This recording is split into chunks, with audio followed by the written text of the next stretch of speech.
네, 반갑습니다. 이동훈입니다. 예, 조종행동 응용 심플사커 네 번째 시간입니다. 지난 시간에 우리가 축구 공의 움직임에 관련해서 간단한 물리, 운동 방정식을 이용해서 쓸모 있는 함수들 두 가지를 살펴보았습니다. 오늘은 이어서 일반적인 심플사커에서 필요한 인공지능 관련 설계 내용들 살펴보도록 하겠습니다. 크게 세 가지 형태의 디자인적 요소가 필요합니다. 하나는 이제 행동이겠죠. 축구장에는 필드 선수와 골키퍼가 존재하고요. 이 필드 선수와 골키퍼가 어떠한 행동을 하게 만들 것인가에 관련된 사항을 우리가 고려해서 설계해야 할 것입니다. 자, 이 행동은 일단 실제 움직임에 관련된 거, 우리가 배운 조종 행동 클래스가 활용이 될 것인데요. 모든 조종 행동에 관련된 그 말은 우리가 과거에 배웠던 다양한 조종 행동이 쓰이지는 않기 때문에 이 중에서 축구에 필요한 몇 가지 것들만 추려서 축소판으로 플레이어 베이스라는 클래스를 만들어서 사용하게 될 것입니다. 그리고 어떤 선수가 어떤 행동을 할 것인가 라는 의사결정을 하기 위해서는 디시전 메이킹 하는 툴이 필요합니다. 그, 여기서는 유한상태 기계가 가장 대표적이죠. 예, 유한상태 기계. 그래서 우리가 유한상태 기계를 이용해서 이 부분은 구현이 될 겁니다. 최근에는 유한상태 기계를 대체해서 BT 같은 비헤비얼 트리 같은 것들을 많이 쓰기도 합니다. 하지만 우리는 간단하게 유한상태 기계로 이 부분을 구현하도록 하겠습니다. 그래서 축구 필드 선수와 골키퍼의 움직임을 만들어내기 위해서 행동 파트 디자인을 우리가 고려해서 설계해야 될 거고요. 두 번째, 이게 팀 경기이기 때문에 팀별로 어떤 그 상위 단계에서 의사결정이 필요합니다. 상위 단계의 의사결정을 우리가 계층적 하이라키컬 유한상태 기계라고 일반적으로 통칭합니다. 축구의 하나의 팀이 가질 수 있는 상태가 뭐가 있을까요? 지금 만약에 우리 팀이 공을 가지고 있다면 공격한다 라는 상태가 있을 것이고요. 상대편이 이 공격 상태라면 우리는 수비하는 디펜스 상태가 될 수 있겠죠. 그리고 공격과 수비가 아닌 제3의 상태도 있을 것입니다. 골 넣었다, 경기가 시작한다 할 때는 한 팀이 공을 소유하면서 경기를 시작하는 킥오프 등의 상태도 있을 것입니다. 이런 것은 개별 선수가 가질 수 있는 상태들이 아니죠. 팀 전체가 지금 공격 상태이기 때문에 선수들의 배치는 어떻게 하겠다, 수비 상태이기 때문에 선수들 전체적인 배치는 어떻게 하겠다라는 상위 단계에서의 의사결정들이 필요합니다. 상태가 필요합니다. 자, 그래서 이것은 계층적 유한상태 기계라는 형태로 구성될 수 있게 만들 것입니다. 이 내용을 잘 보시면 실제 응용해서 소대 단위, 중대 단위, 또 지휘관 단계에 전투, 소대가 있고 이 소대가 여러 개가 모여서 하나의 중대가 이루어지고 이 중대가 또 여러 개가 뭉쳐서 전체를 지휘하는 하나의 대대가 구성된다든지 지휘관이 있다든지 이런 식의 이런 것도 계층 관계죠. 예. 지휘관이 있고 지휘관 밑에 중대가 있고 중대 밑에 소대가 이런 식으로 구성될 수 있으니까요. 이런 식의 어떤 구조를 가진다면 다 마찬가지로 유한상태 기계를 갖다가 계층적인 형태로 구성해야 합니다. 그것의 어떤 클래스의 어떤 인사이트를 얻을 수 있는 코드의 내용이 여기 포함되어 있기 때문에 이런 것들을 관심 있는 친구들도 분들 같은 경우에도 이 내용을 갖다가 유심히 살펴보시면 도움을 받을 수 있을 것이라고 생각합니다.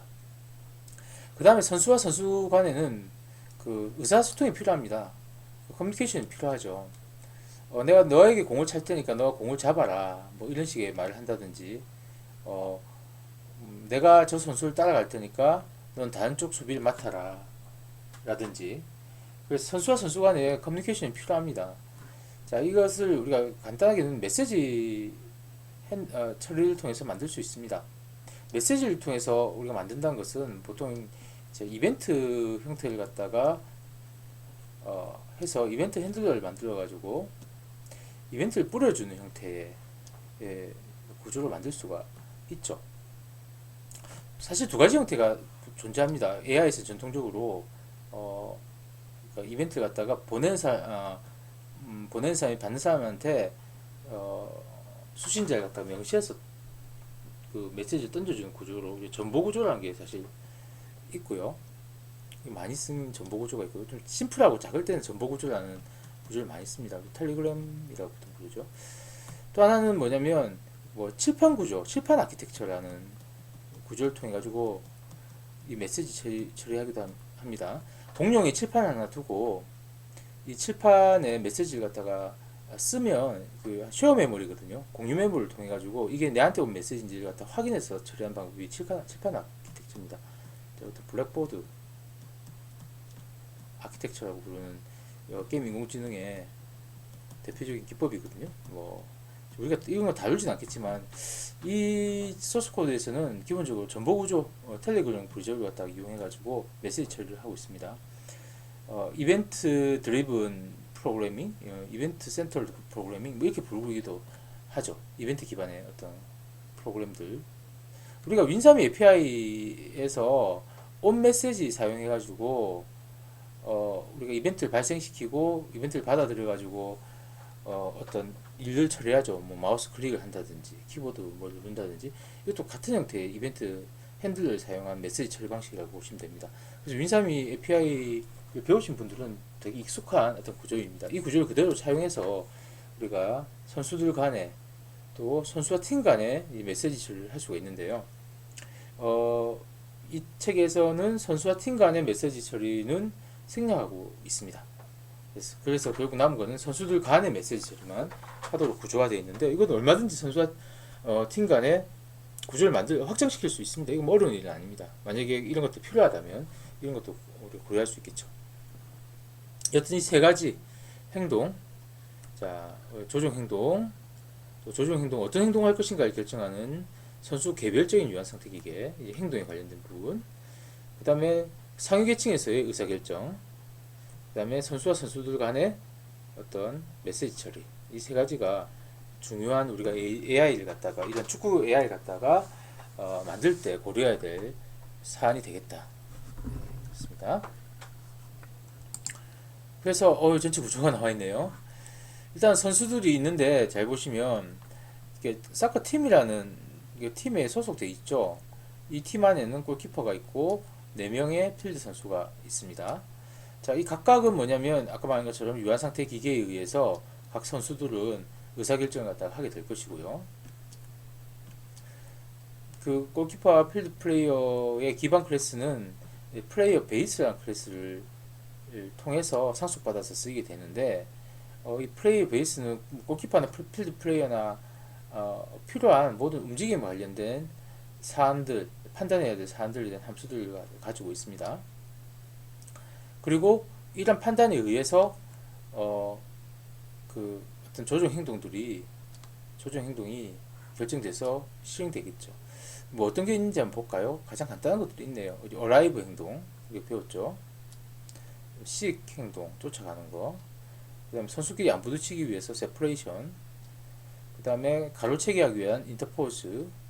그 다음에 예측해서 달려가는 pursuit. 이런 행동들이 포함되어 있는 조그마한 유한 상태 기기를 갖다가 플레이어 베이스에서 구현해서 쓰는 것을 볼 수 있습니다. 메시지 처리하기 위해서는 메시지 디스패처라는 것을 하나 만들어 가지고 결국 플레이어 필드 선수, 그 다음에 골키퍼, 자, 그 사커 팀, 자, 이 메시지를 갖다 서로 주고받는 메시지 디스패처가 하나 존재하는 것을 또한 확인할 수 있네요.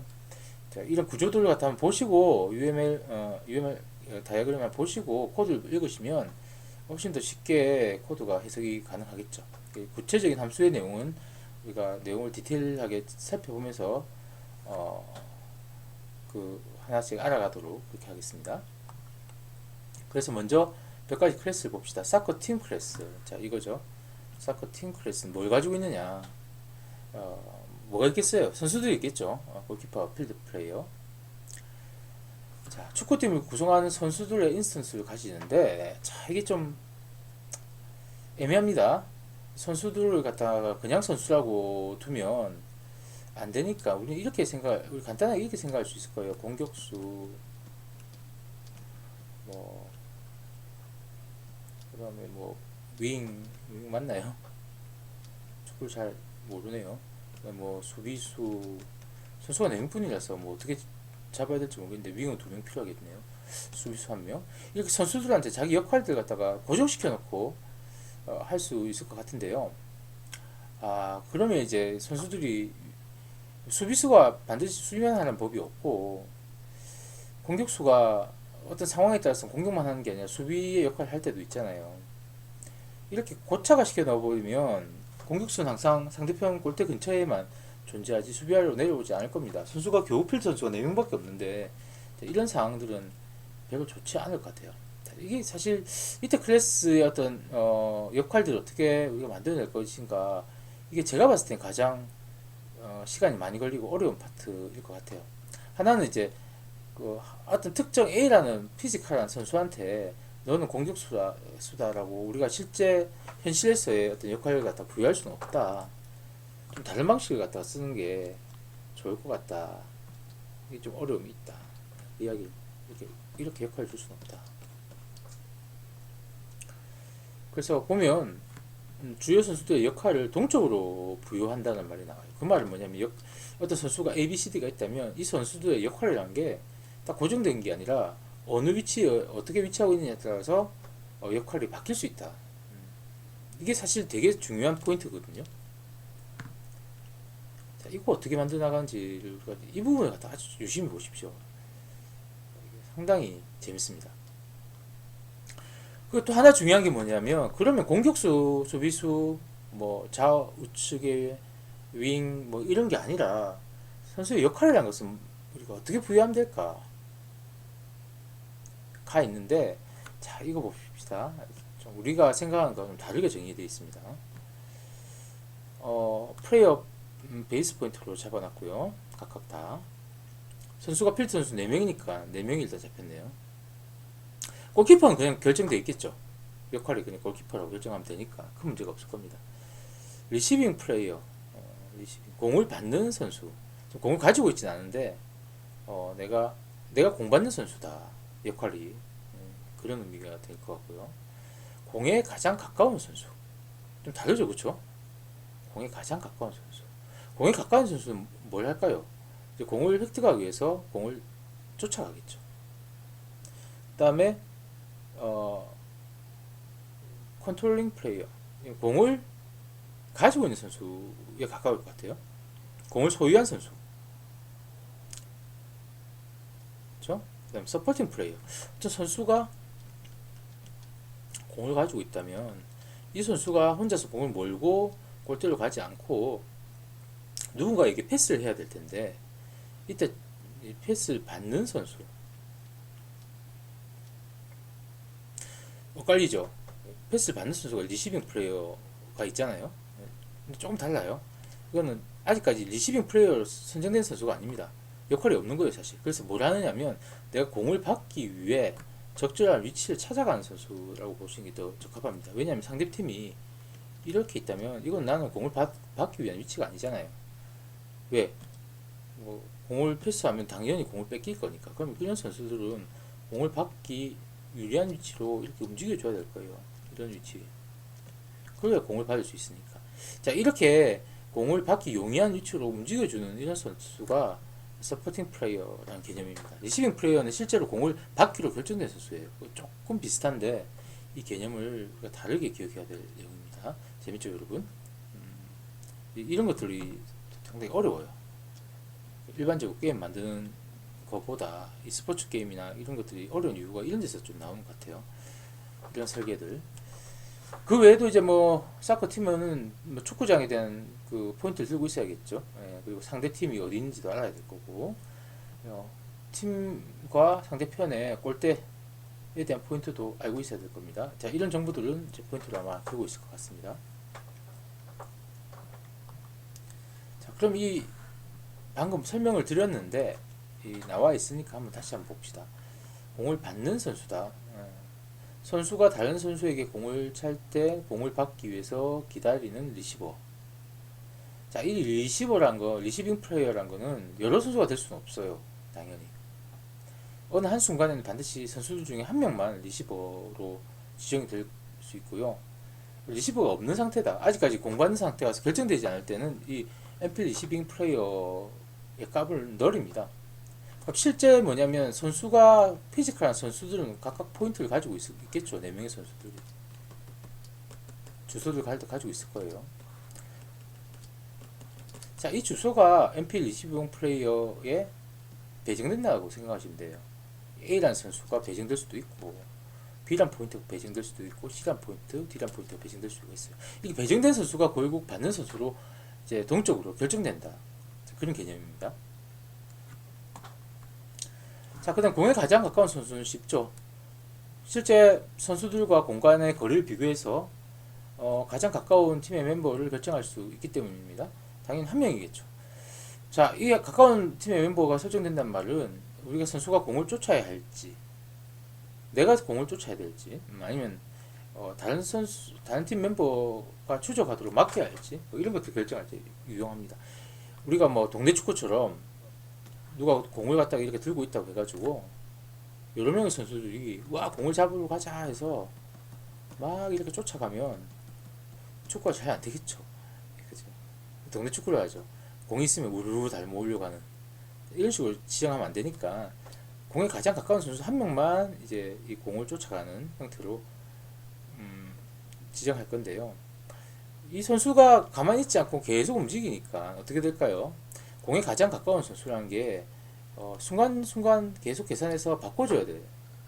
처음에 이 선수가 쫓아가다가 이 선수가 이쪽으로 간다면 가장 가까운 선수가 바뀔 거예요. 그럼 이 선수가 이게 공을 쫓기 위해서 쫓아가는 형태로 이제 포인트를 갖다 전이해줘야 될 겁니다. 요즘 피파 같은 게임 보시면 내가 공을 갖다 막 몰고 가고 있으면 상대편이 날 따라오다가 갑자기 앞에 있는 다른 선수로 포인트가 딱 바뀌어가지고 다른 선수가 갑자기 쫓아오고 날 따라오던 애들은 다른 자리로 갑자기 막 이동하는, 순간적으로 이동하는, 포기하는 그런 모습을 많이 봤을 거예요. 그렇죠? 이게 바로 이제 어떤 선수가 공에 가장 가까운 건지를 계산하면서 역할이 바뀌었을 때 나타나는 현상인데 좀 부자연스럽죠? 여튼 뭐 그렇게 합니다.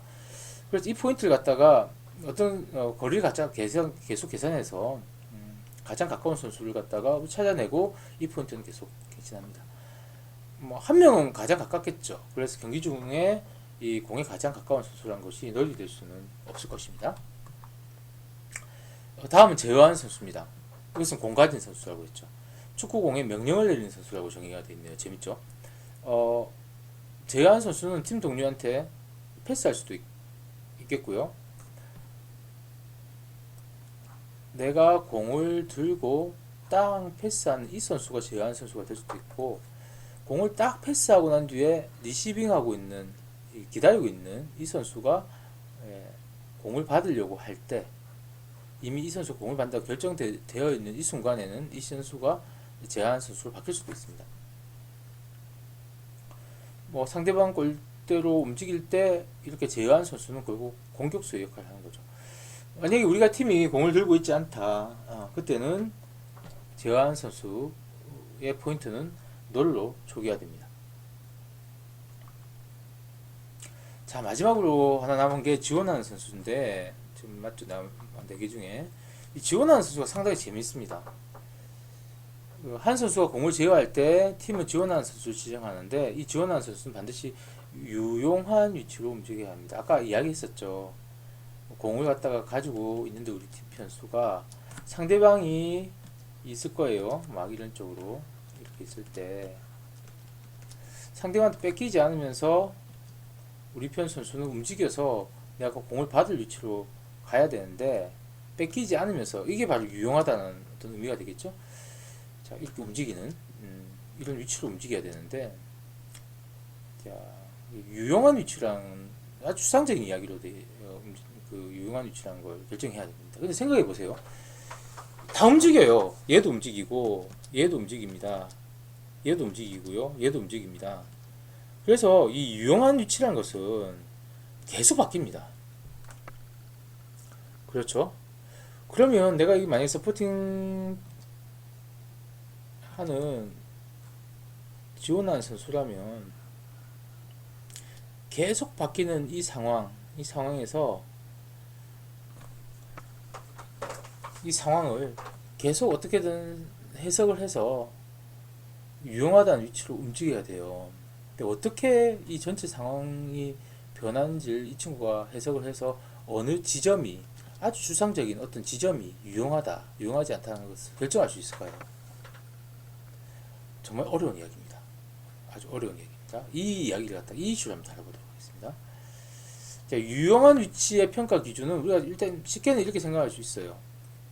공격수가 이 공을 가진 선수가 자, 이 위치에다가 공을 얼마나 패스하기 쉬울 것인가. 또 하나는 뭐예요? 패스했을 때 이 받는 선수가 골을 넣기 좋으면 괜찮겠죠. 그렇죠. 자, 이게 이제 하나의 평가 기준이 될 수 있을 것입니다. 자, 그럼 이 위치가 도대체 어디냐라는 걸 갖다가 내가 어떻게 생각해 낼 수 있을 것인가. 자, 예를 들어 봅시다. A가 공을 가지고 있어요. B, C, D라는 팀원이 있을 때 지금 이 순간에 어떤 선수가 유용할까요? D가 유용할까요? C가 유용할까요? B가 유용할까요? 일단 하나는 C는 어떻나요?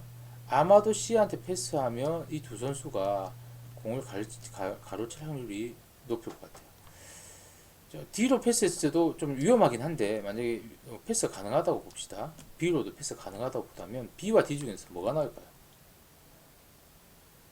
아마도 B가 나을 겁니다. 왜냐하면 B는 상대방 골대 근처에 있고 슛을 때리기에 유용한 위치고요. D는 A보다 뒤에 있어요. 그러니까 상황이 더 나아지는 것이 아니라 좀 나빠지는 상황이 되고 여기서 또 적들이 많이 놓여져 있는 이런 어떤 상황에 직면하게 될 겁니다. 그래서 우리가 눈으로 봤을 때 이제 B, C, D 중에서 어느 선수를 택할까 할 때 이러한 부분들이 고려가 되겠죠. 그런데 선수들은 B가 있지 않아요. 이제 B라는 위치로 와야 돼요.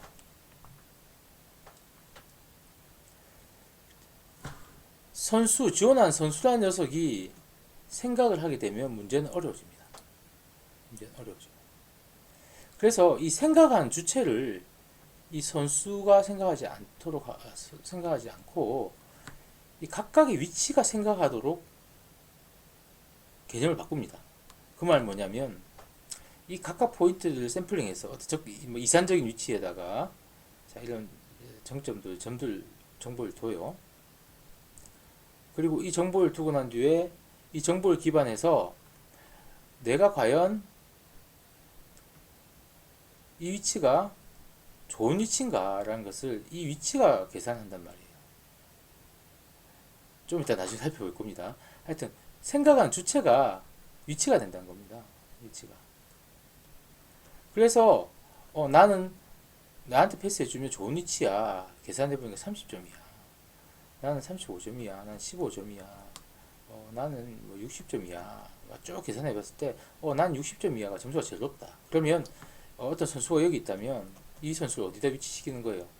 60점이라는 이 위치에다 위치시키도록 만들어주는 겁니다. 그래서 마치 이 선수가 이 공간을 갖다 해석해서 내가 이 지점으로 달려가는 것처럼 보이지만 실질적으로는 이 선수가 계산하는 것이 아니라 이 장소들이 위치들이 가장 지원하기 좋은 위치라는 것을 다 계산해서 그 중에서 최상의 위치에 나는 단지 값만 비교해서 가도록 만들어주는 게 이 개념, 아주 중요한 개념입니다. 다시 읽어볼까요?